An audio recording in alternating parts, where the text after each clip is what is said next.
제가 어릴 때부터 교회를 다니고 예수님을 믿었습니다. 그리고 우리 교회를 이제 세운 지가 23년이 됐습니다. 새벽마다 23년 동안 그전에도 새벽마다 기도를 했습니다. 그래서 기도를 많이 했기 때문에 기도 안 한 사람보다는 기도한 사람이 뭔가 있겠죠? 네, 뭔가 있습니다. 그리고 지난 한 주간 제가 교회에서 계속 자면서 저녁에 기도했습니다. 그래서 뭔가 받았습니다. 네. 오늘 보시니까 오늘 처음 오신 분들이 찬양하는 거 보니까 너무 잘하세요. 어디 다른 교회에서 오신 것 같아요. 예수님 잘 믿다가 오신 것 같고 옛날에 잘 다니던 사람들이 다 오신 것 같아요. 그리고 가만히 보니까 다 예수 믿을 인상이에요. 예수 믿고 복 받을 인상들입니다. 가만히 보니까. 예수 안 믿고 지옥 갈 사람 한 사람도 안 오신 것 같아요. 제가 일주일 동안 철야기도 했다니까요. 그리고 23년 동안 새벽마다 새벽 4시에 일어나서 기도하는 사람이에요. 그러니까 여러분 뭔가 있습니다. 그러니까 여러분들은 참 잘 오셨고 다 인상들이 어디 저 다른 동네가 아니고 우리 교회 성도들 같아요. 다 너무 감사합니다. 이제 왜 우리가 이런 일을 하는가 영상을 잠깐 보면 영상에 한 태국에서 있었던 일인데 실화인데 어머니가 이렇게 딸하고 살다가 딸이 그냥 집을 나가버렸어요. 그래가지고 그 어머니가 딸을 찾는 그런 장면들이 영상에 나오는데 하나님 아버지께서도 오늘 저와 여러분들을 계속해서 하나님 품으로 찾고 계신단 말이죠. 엄마가 집 나간 딸을 찾고 다니는 것처럼 계속해서 우리를 부르시고 계십니다. 한번 영상을 잠시 보시고 또 설교 말씀을 시작하겠습니다.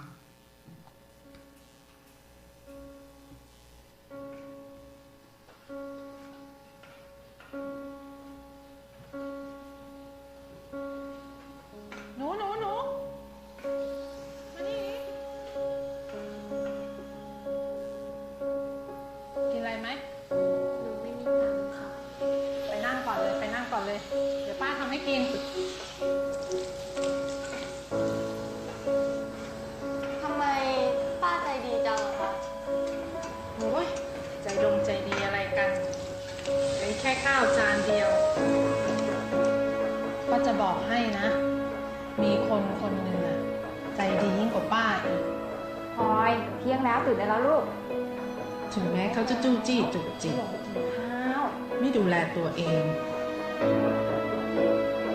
เรื่องมากแม่ไปก่อนนะไม่ถูกใจเราสักอย่างทำไมแม่โทรไปไม่ติดอ่ะพลอยก็รีบกลับมาแล้วนี่ไงป่านนี้นี่คือรีบใช่ไหมพลอยก็กลับมาป้าแม่เป็นห่วงเนี่ยแม่ควรปล่อยพลอยบ้างอ่ะ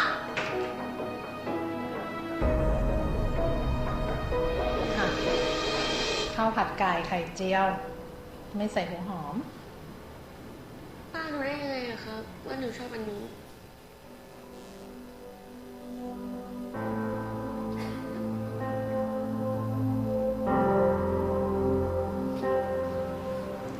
โทษนะคะเคยเห็นเด็กผู้หญิงคนนี้ไหมคะไม่เคยเห็นนะถ้าเจอเด็กคนนี้เขาไม่มีตังค์ติดตัวฝากช่วยเอาข้าวให้เขากินด้วยคนที่บอกป้าก็คือคนที่อยากให้หนูกลับบ้านมากที่สุด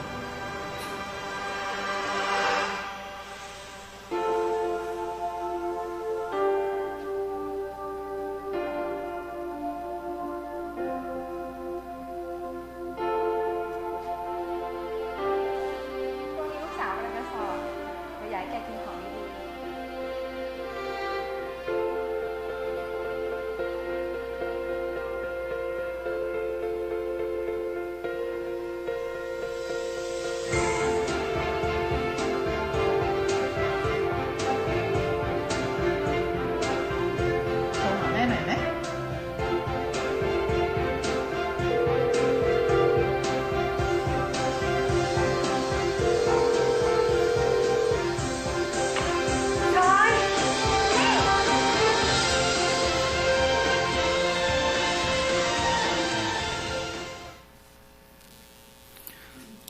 네, 한번 기도하겠습니다. 하나님 아버지 감사합니다. 오늘도 하나님께서 하나님의 자녀들을 찾고 계시는데 우리가 그 음성을 듣게 하시고 하나님 아버지의 마음을 느낄 수 있도록 도와주옵소서.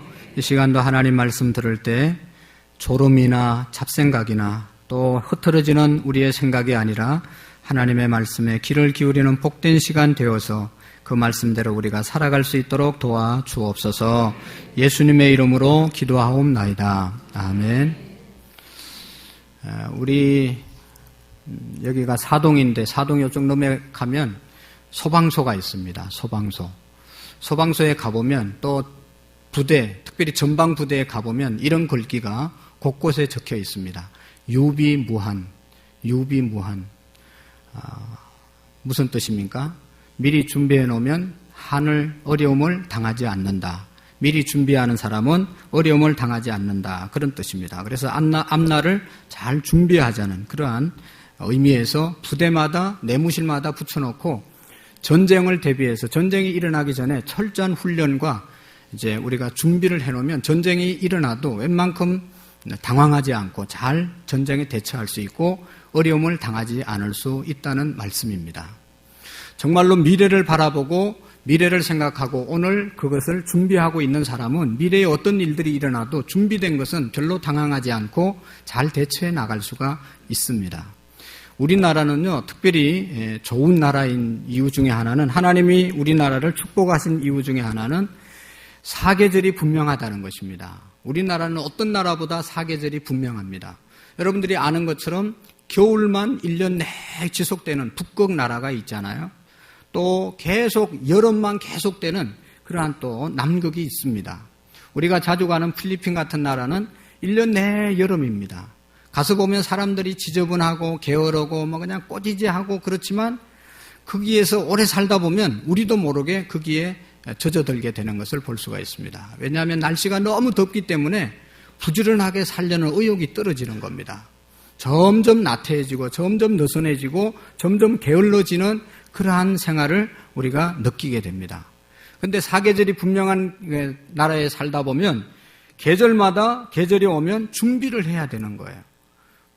봄이 되면 또 봄을 준비해야 되고 여름이 되면 여름을 준비해야 되고 겨울은 겨울을 준비해야 되고 계속 준비하다 보니까 우리가 긴장하게 되고 깨어있게 되는 것입니다.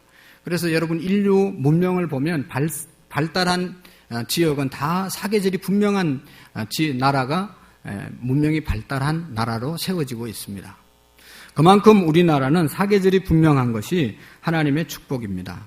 왜냐하면 이 사계절의 변화는 인생에 큰 의미를 주고 있기 때문입니다. 여러분 봄 씨앗을 뿌리고 그 싹이 나고 자라고 꽃이 피는 계절이 봄입니다. 우리 인생을 봄에 비유해 보면 어린 시절, 소년 시절이 봄의 계절이라고 볼 수 있지 않겠습니까? 새싹처럼 잘 자라나는 그런 시기가 있잖아요. 그 다음에 여름의 계절이 있습니다. 여름에는 온갖 잎들이 무성하게 실록이 풍성해지는 그런 계절입니다. 청소년기는 정말로 혈기왕성하게 그냥 키와 모든 것이 북적북적 자라고 활동력이 아주 충만한 그러한 시기가 청소년의 시절입니다. 그리고 더 나아가서 가을이 되면 여러분 결실한 것을 추수하고 그것을 누리고 아름다운 단풍이 있고 너무너무 풍성한 계절이 가을의 계절입니다. 우리 인생도 가을이 있지 않습니까? 노년이 되면 장년이 되면 젊었을 때 심었던 것을 거두게 되고 그것을 누리게 되고 그것을 즐기면서 살아가는 노년의 계절이 있습니다. 겨울이 되면 다 낙엽이 떨어져가지고 앙상한 가지만 있고 찬바람이 부는 그런 아무 생명력이 없는 겨울이 우리에게 옵니다. 우리 인생도 마찬가지죠. 이 장년기가 지나고 나면 겨울이 옵니다. 죽음이 오는 것이죠. 마지막이 우리에게 종말이 오게 되게 되는 것입니다. 봄, 여름, 가을, 겨울은 생명의 신비로운 그런 모습들이 좋은 아름다운 모습들이 있지만 겨울에는 아무것도 없습니다. 우리나라처럼 사계절이 분명하니까 눈이라도 와서 눈이 아름다운 설경을 우리에게 보여주고 있지만 그 외에는 겨울에는 아무것도 활동할 수 없는 삭막한 그러한 계절이 겨울입니다. 여러분 봄, 여름, 가을, 겨울 자연의 사계절은 질서를 따라옵니다. 봄 다음에 여름이 오고 여름 다음에 가을이 오고 가을 다음에 겨울이 오지만 우리 인생의 겨울은 순서가 없다는 것이죠. 봄에 가는 사람도 있습니다. 어린아이 때 가는 사람도 있습니다. 제가 참 가슴 아픈 장례식을 치렀는데 어린아이의 관을 놓고 예배를 드리는데 마음이 얼마나 아팠는지 모릅니다. 한참 피어나고 한참 살다 가야 될 그러한 생명이 어린 나이에 가니까 그 관 앞에서 마음이 너무너무 아팠습니다. 봄에 가는 사람도 있습니다. 여름에 청소년 때 군대 가서 가는 아이들이 얼마나 많은지 모릅니다. 이게 봄, 여름, 가을, 겨울, 이제 가을을 거쳐서 가는 것이 아니라 우리 인생은 언제 끝날지 아무도 모르는 것이죠. 오늘도 우리 이제 성도님들, 집사님들, 어머니, 아버님 두 사람이 돌아가셔서 지금 예배 마치고 우리가 오후에 문상을 가야 되는데 그렇게 되는 것이죠. 돌아가신 분 중에 한 분은 100세를 사셨습니다. 백수를 하셨습니다. 오래 장수하셨죠. 그런데도 가족들은 아쉬워하고 영혼에 비하면 100년이 얼마나 짧습니까? 가신 겁니다. 중요한 것은 100세를 살든 120세를 살든 이 세상에 모두가 다 인생의 겨울을 맞이할 수밖에 없다는 것이죠. 그러므로 사람마다 저마다 언제 휘마르쳐 올지 모르는 겨울을 준비하면서 살아야 되는 것입니다. 옛날에는 겨울이 오면 많은 것들을 준비했습니다. 저도 시골에서 자라면서 겨울이 되면 땔감을 산에 가서 준비해서 쌓아 놓아야 됩니다. 겨울 내 땔감을 준비합니다. 도시 생활에서는 옛날에 연탄을 준비하지 않았습니까? 집집마다 연탄을 수백 장, 수천만 장씩 들여서 겨울을 준비합니다. 그리고 이런 창문에 바람이 들어오지 않도록 문풍기를 다 준비하고 이렇게 합니다. 그리고 겨울에 먹을 양식, 김장을 준비했습니다. 여러분, 이런 관점에서 보면 세상에는 세 종류의 사람이 있습니다. 첫 번째는 현재만 바라보고 현재 일만 생각하고 현재 발등에 불 떨어진 것만 끊으라고 급급하면서 살아가는 사람이 있습니다. 오늘만 사는 사람이 있습니다. 미래를 바라보지 못하고 오늘 일어난 일들 해결하기 위해서 살아가는 사람들이 있습니다. 이런 사람들은 마치 학생들이 시험을 앞에 놓고 준비하지 않고 딱 시험 당일날이 되면 벼락치기 공부하는 것처럼 날마다 실패하는 인생을 사는 것입니다. 날마다 당황하는 인생을 살아갈 수밖에 없는 것입니다. 두 번째 종류의 사람은 항상 미래만 바라보고 살아가는 사람이 있습니다. 미래만 생각하고 미래만 꿈만 갖고 살아가는 사람이 있습니다. 꿈이 좋고 미래가 좋지만 그 꿈을 이루기 위해서 오늘 노력하고 현실을 제대로 살아야 되는데 미래 꿈만을 생각하고 살아가는 사람들이 있습니다. 그냥 뜬구름 잡는 사람들이 있습니다. 어리석고 참 안타까운 사람들이죠. 그러나 세 번째 종류의 사람은 미래의 꿈을 오늘 현실로 옮겨서 살아가는 사람들이 있습니다. 미래의 꿈을 이루기 위해서 오늘을 살아가는 사람들이 있습니다. 미래가 있기 때문에 오늘을 충실하게 살아가는 사람들이 있습니다. 여러분, 저는 그렇게 생각합니다. 우리가 늘 생각해야 될 세 가지가 있다고 생각합니다. 하나는 내가 지금까지 어떻게 살아왔느냐, 지금까지 내 인생을 어떻게 살아왔느냐, 그리고 현재 내가 지금 어떻게 살고 있느냐, 그리고 앞으로 내가 어떻게 살아야 될 것인지를 늘 생각하면서 살아야 지혜롭게 의미 있게 살아간다고 믿습니다. 여러분 생각해 보세요. 어떻게 내가 살아왔습니까? 여러분 잘 살아오셨습니까? 자녀들에게 부끄러움이 없는 삶을 살았습니까? 그리고 현재 잘 살아가고 계십니까? 후회 없는 인생을, 후회 없는 일들을 지금 하고 계십니까? 또 앞으로 내 인생은 내가 지금 살아온 것보다 더 좋은 미래가 있을 것이라고 기대하고 그렇게 믿고 살아갑니까? 오늘의 생활 속에서 미래를 생각할 줄 알고 미래를 현재로 옮겨서 살아가는 인생이 지혜로운 인생인 줄로 믿습니다. 여러분, 오늘 성경의 이야기를 잠깐 하고 마치겠습니다. 오늘 성경은 성경에서 아주 훌륭한 사도 바울이라는 그러한 사도가 있는데 이 선생님이 쓴 겁니다. 누구에게 썼는가 하면 영적인 아들이라고 말하는 디모데에게 편지를 쓴 겁니다. 어디에서 썼는가 하면 사도 바울이 복음을 전거하다가 예수님 전거하다가 감옥에 여러 번 갇혔습니다. 로마 감옥이라고 하는 곳에 2번 갇혔었는데 오늘은 두 번째 감옥에, 로마의 두 번째 감옥에 갇혔을 때 쓴 편지입니다. 로마 감옥 안에서 생각을 합니다. 이제는 내가 출소하지 못할 것 같다. 아무래도 이곳에서 내가 죽어야 될 것 같다. 나를 죽일 것 같다.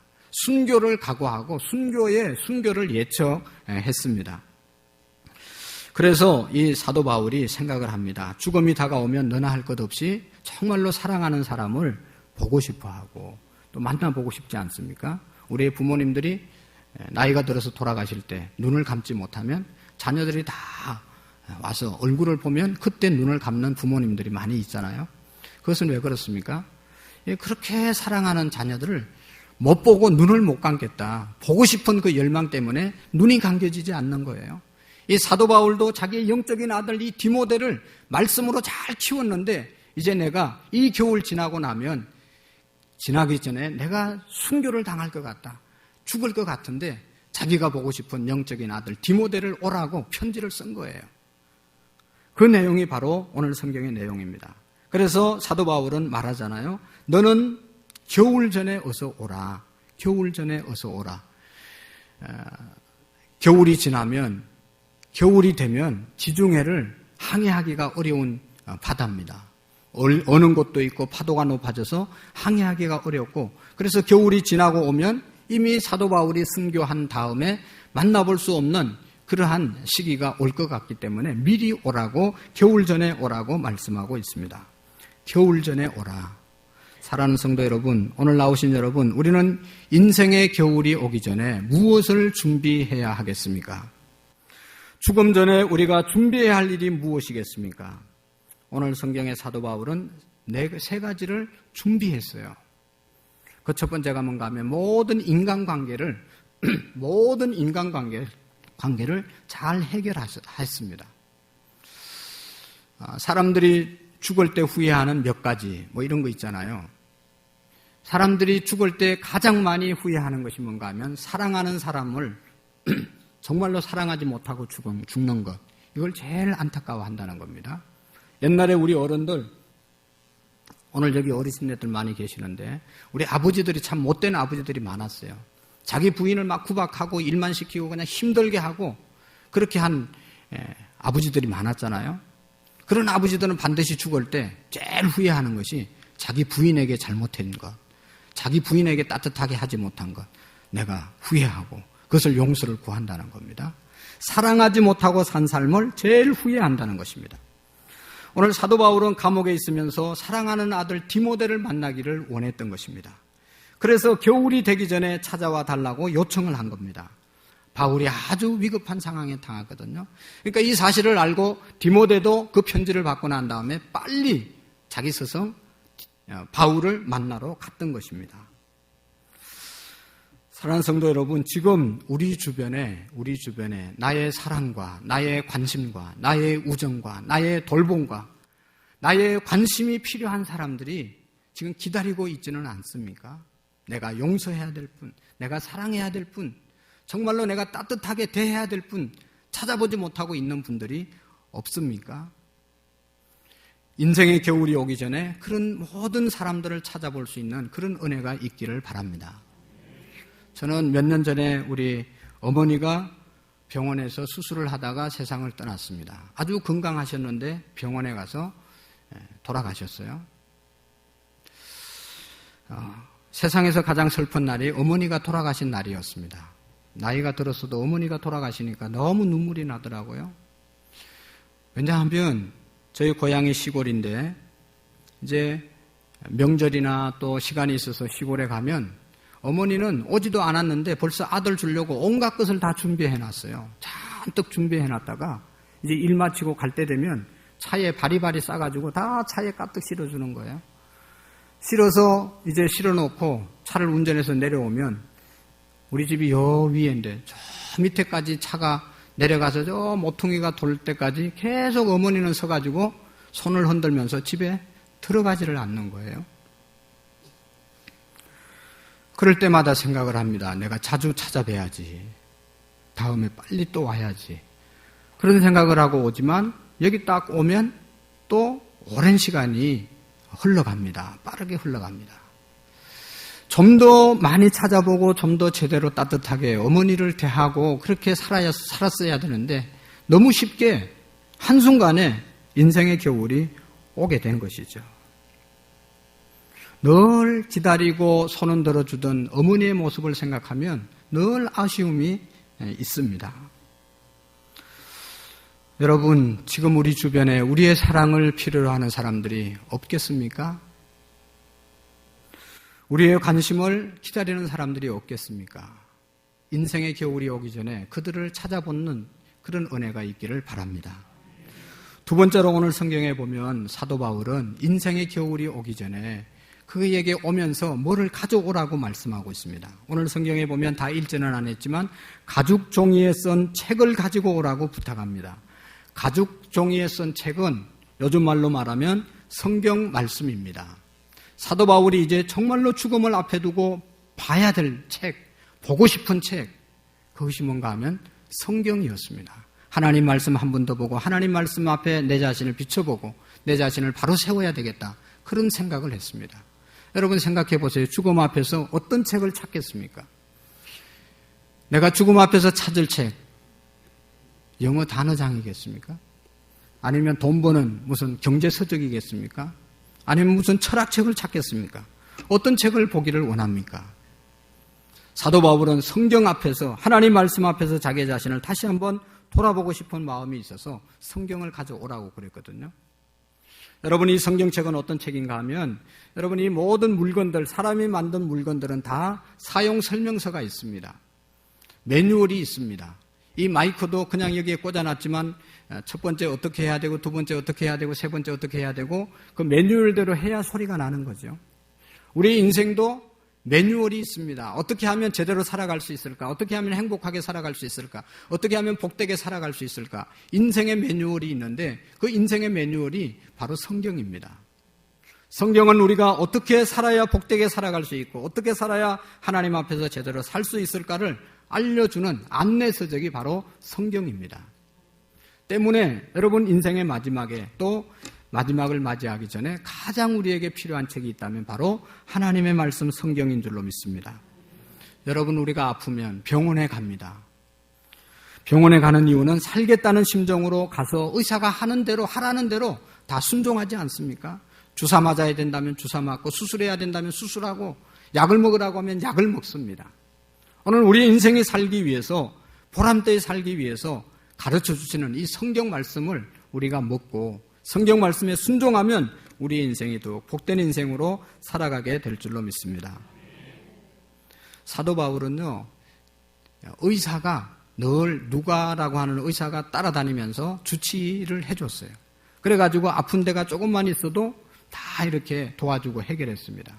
그러나 아무리 주치의가 있다 하더라도 여러분 인생은 어쩔 수 없는 거예요. 나이 들면 다 육신의 장막이 무너질 수밖에 없고 무너지는 그날이 우리에게 반드시 오는 것이죠.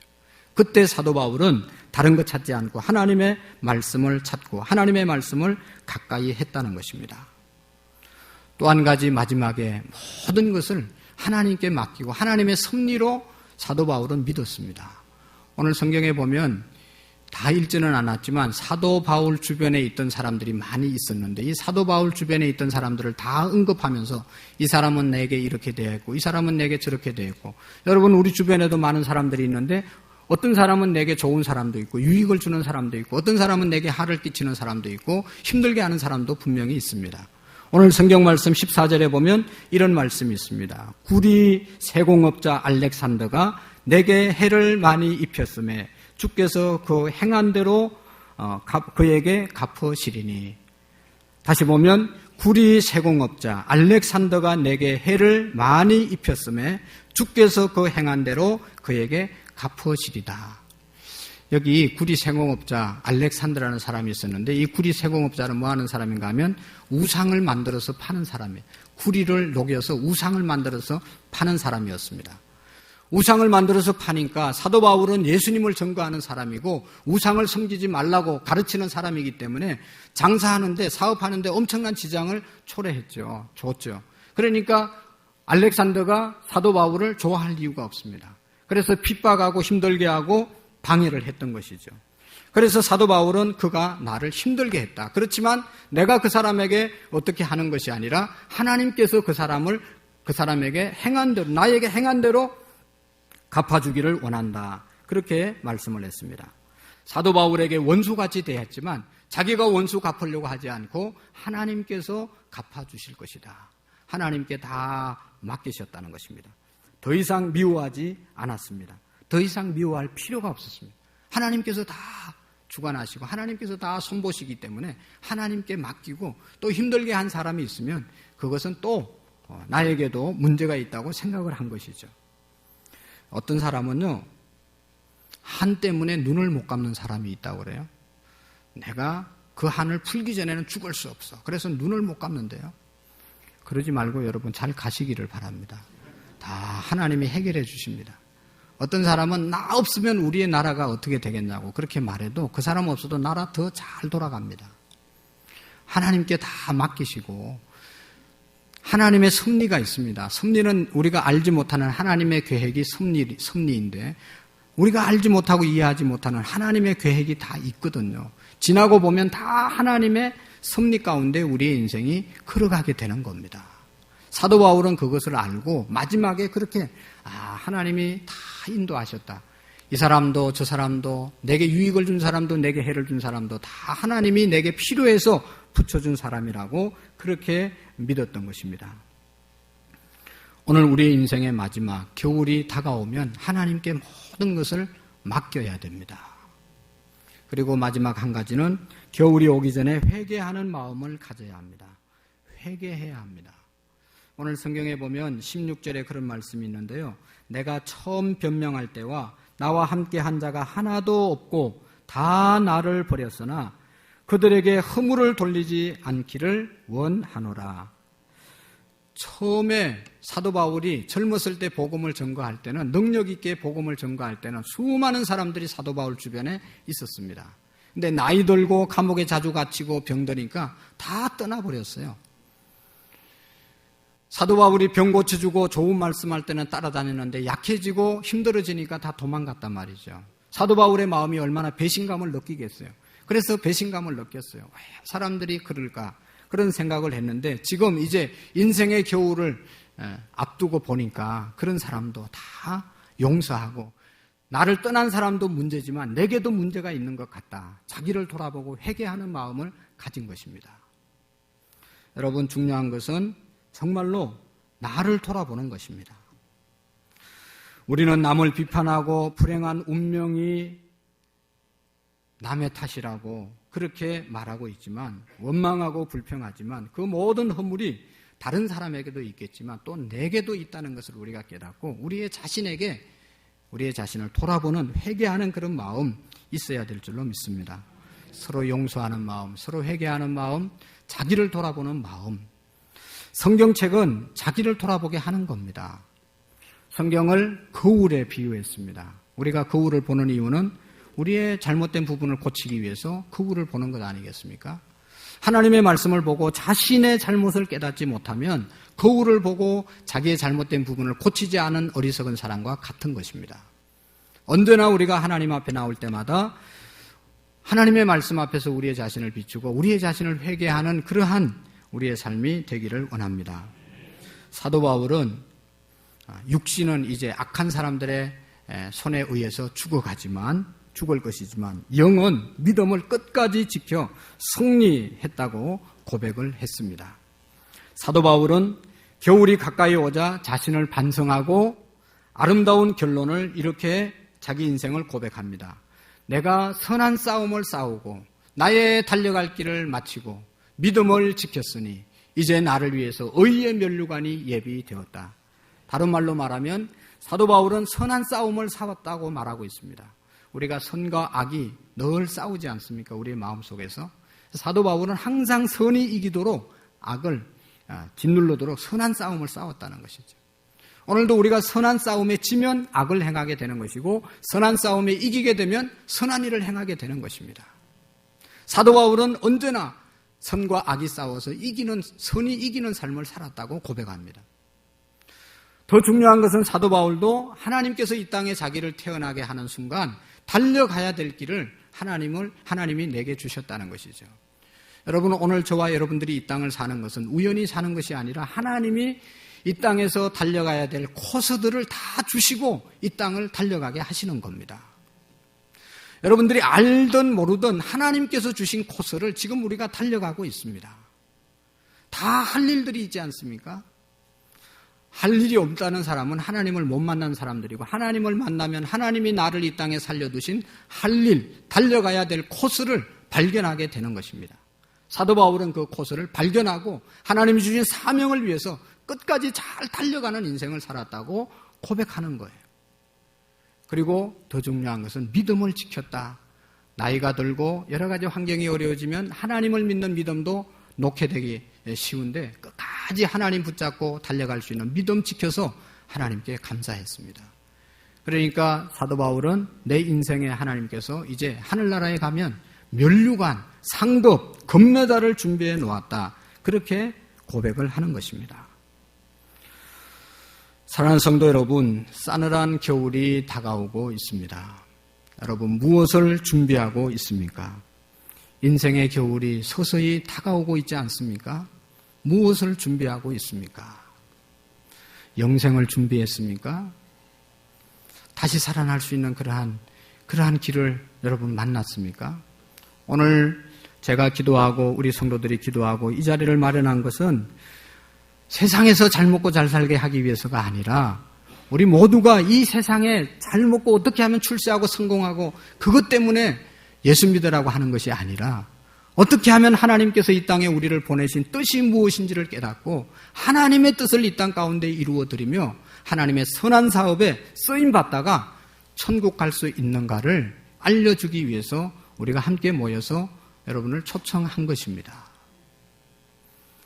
꼭 한 가지 부탁하는 것은 하나님은 살아계시고 살아계신 하나님을 우리의 마음속에 여러분들이 모시고 살아가면 오늘 기도하신 집사님처럼 우리는 하나님을 아버지로 모시고 예수님께 기도할 수 있는 특권이 주어지게 됩니다. 그래서 예수님께 기도하면 세상에 힘든 일들이 얼마나 많습니까? 여러분 문제 없는 것처럼 앉아있지만 문제투성이잖아요. 지금 얼마나 힘든 일들이 많이 있습니까? 자존심 상해서 말을 안 해서 그렇지 마음이 다 무너지고 있습니다. 그렇게 힘들게 살아가지 말고 여러분 예수님께 나오셔서 하나님께 나오셔서 예수님의 이름으로 기도하고 모든 역사를 주관하시는 창조주 하나님을 믿으면 그분께서 모든 것을 선악간에 인도해 주시는 것입니다. 그래서 여러분 돌아가셔서 오늘이 마지막이 되지 마시고 매주일마다 나오셔서 하나님 제가 왔습니다.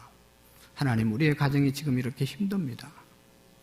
하나님 내 인생이 너무 힘듭니다. 우리의 자녀들의 미래가 불확실합니다. 우리의 나라가 너무 힘듭니다. 하나님 도와주세요. 내 인생을 도와주세요. 인생의 겨울 앞에서도 당당하게 죽음을 맞이할 수 있는 그런 인생으로 세워주시옵소서. 그렇게 기도할 수 있는 특권, 축복을 여러분들이 다 누리고 살아갈 수 있기를 축원합니다. 기도하시겠습니다. 하나님 아버지 참으로 감사합니다. 오늘 오신 분들 너무 귀한 분들이 오셨습니다. 한 분도 하나님 믿지 못하고 멸망받는 일이 없게 하시고 지옥 가는 일이 없게 하시고 예수님 나의 마음속에 모시고 하나님을 아버지로 모시고 하나님 아버지께 기도함으로 이 땅에 풍성한 삶을 살아갈 수 있도록 은총을 베풀어 주옵소서. 하나님 이 세상에서 아무리 잘 먹고 잘 살아도 100년, 120년입니다. 영혼에 비하면 아무것도 아닌 인생을 삽니다. 떨어지는 낙엽을 보면서 뒹구는 낙엽을 보면서 우리의 인생도 언젠가는 낙엽처럼 떨어질 텐데 떨어지지 않는 영생을 준비할 수 있는 귀한 지혜가 은혜가 우리에게 있게 해 주옵소서. 마음속에 예수님 모시고 돌아가게 하시고 남은 시간도 더 복되고 귀한 시간 될 수 있도록 도와주옵소서. 예수님의 이름으로 감사하며 기도하옵나이다. 아멘. 우리 교회 남성 중창단이